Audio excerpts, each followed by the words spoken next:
Et chaque semaine il se passe des trucs. Et cette semaine, back to home. Je sais même pas si c'est comme ça qu'on dit. Back home, on retourne à la maison. Back home.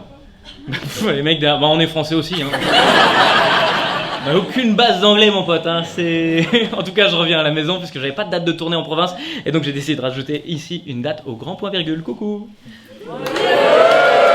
Voilà, tu sens bien que c'est un peu plus familial. Hein. Ils ont... Ah, faut lever la main, il est tard. On est mal au cul. Oui, mais ça n'a rien à voir avec le bras. Ah ouais, mais là... On est cette semaine au grand point virgule et il fait beau cette semaine. Hein, c'est cool, hein. Voilà, c'est l'essentiel de ce qu'on s'est dit ce soir. J'ai l'impression d'être Brigitte de la Compta. Bah, il fait beau, hein, oh, bah, il fait beau, puis il fait chaud, puis... T'as vu, hein, avant on savait pas, il faisait froid, on n'était pas content, maintenant il fait chaud, on n'est pas content. On sait plus comment s'habiller, il n'y a plus de saison, hein.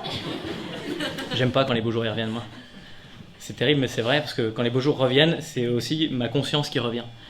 Et je me rends compte de l'ampleur de mon incapacité à faire des choses. C'est-à-dire que quand il fait beau, je me dis putain cool, je vais me poser, c'est sur une terrasse avec mon petit ordinateur, un petit Perrier hirondelle, et puis je vais gratter, écrire des trucs et tout ça. Et très vite, je me rends compte que je suis sur une terrasse avec une bière et que j'en branle pas une.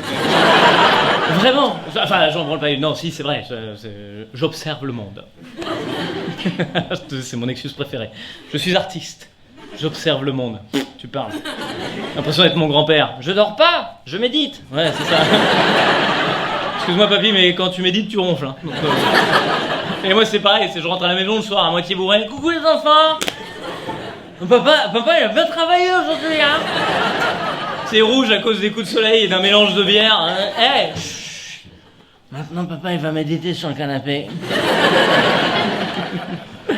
Et d'ailleurs, faut que je vous laisse parce que je vais aller observer le monde. Et Internet, merci d'avoir regardé cette vidéo. Je déconne. Les mecs derrière. Mais il a fait 3 blagues, le bâtard. C'est moi où il y a un truc qui vient de tomber. Mais un gros truc qui vient de tomber, non? C'est le projo. Non mais en vrai, ça va? Tout va bien? Non mais soit c'est un mec qui a fait tomber sa femme, boum.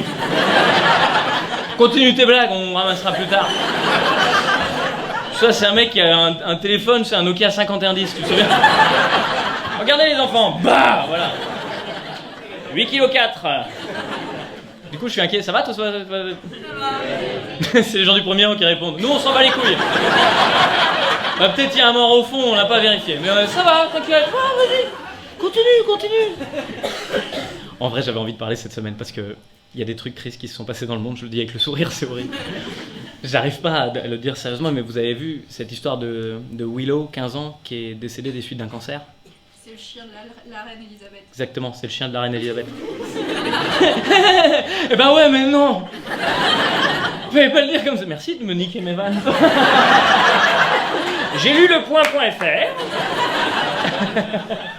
Mais t'as raison, c'est le chien de la reine d'Angleterre. Et c'est pour ça qu'en fait je l'ai dit de cette manière-là. Parce que si j'avais directement dit le chien de la reine d'Angleterre il est mort, t'aurais fait oh. Alors que là t'as vu, j'ai dit Willow il est mort, t'as fait oh. Et après j'ai dit c'est le chien, t'as fait ah bah ça va. Tu vois, ça passe mieux. Donc Willow c'est un, je sais même plus comment s'appelle ce chien. Corgi. Elle est plus là. Ça j'ai pas. Un corgi. Et pourtant je m'y connais, c'est mon animal totem.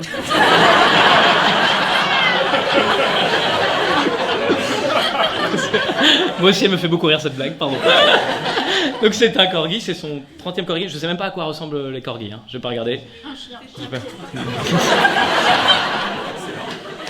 Un chien. N'applaudissez pas. Je vous interdis. Je sais que c'est un chien, mais j'ai pas regardé la photo. Et je veux pas regarder la photo en vrai parce que je veux pas que ce soit juste un chien. Dans ma tête, c'est un chien royal, tu vois. Il a un truc en plus. Pour moi, tu sais, il a une cape rouge avec une fourrure blanche au bout comme ça. Il se balade, il a un monocle et puis une pipe. D'où le cancer. Tu vois, c'est un chien royal. Pour moi, il faut qu'il ait un truc de plus. Il est différent des autres chiens, tu vois. Tu peux pas jouer au frisbee avec lui. Si tu le lances, c'est pas lui qui va le chercher, quoi.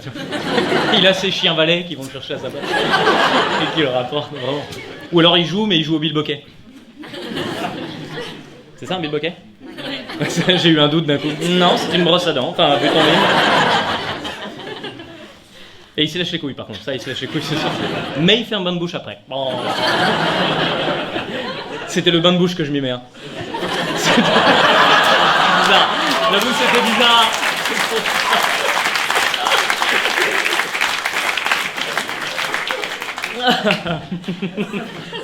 Donc c'était son 30e corgi. Ouais, le 30e de tout ce qu'elle a eu. C'est la même génération, enfin pas la même génération, c'est la même lignée de corgi qu'elle avait, la reine d'Angleterre, et c'était le dernier. 14 générations hein, de corgi, t'imagines, putain. Beaucoup, enfin en même temps elle a 92 ans, c'est normal. Il y a beaucoup de chiens, c'est normal. Déjà pour nous, elle est immortelle, la reine d'Angleterre, d'accord. T'imagines pour les chiens. J'ai fait le calcul, hein. 14 générations à 15 ans d'espérance de vie, multiplié par 7 ans en vie de chien, la reine d'Angleterre a 1470 ans. Pour les chiens, c'est Highlander. Mais je me dis des fois, ce serait pas con, c'est de compter en âge de chien pour les dictateurs. Tu vois? Enfin, pas les dictateurs, c'est pas ça que je voulais dire, je ferai ma vanne. Mais vous allez avoir arrivé du coup. Je vais reprendre. Mais je veux pas reprendre tout de suite. Je vais vous laisser un petit moment comme ça pour réfléchir. En vrai, ce que je veux dire, c'est que ce serait bien de compter en âge de chien pour les dirigeants. Tu vois, par exemple, Bachar el-Assad, tu te dis, ouais, faut compter en âge de chien. Tu vois, il est arrivé au pouvoir en 2000, là, ça fait 18 ans. En âge de chien, c'est 126 ans. Tu dis, c'est bien, on peut arrêter maintenant, je pense. Bah, plus, ce serait de la gourmandise. Vous avez vu cette semaine que le gouvernement français a voulu lui retirer sa Légion d'honneur. Et Bachar el-Assad a répondu, bah moi de toute façon je voulais pas. Hein. Mec, attends, il a eu en 2001 sa Légion d'honneur, il avait 17 ans pour capter qu'il voulait pas.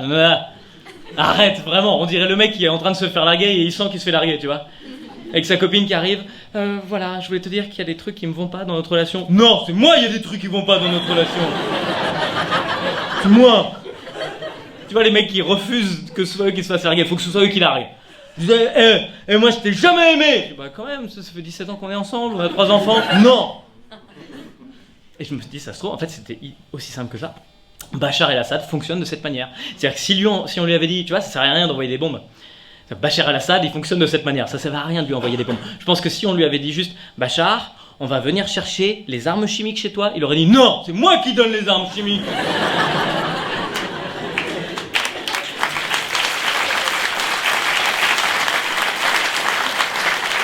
Et en vrai, évidemment qu'il s'en fout de la Légion d'honneur. Tu vois, on n'est pas stupide, on s'en rend bien compte.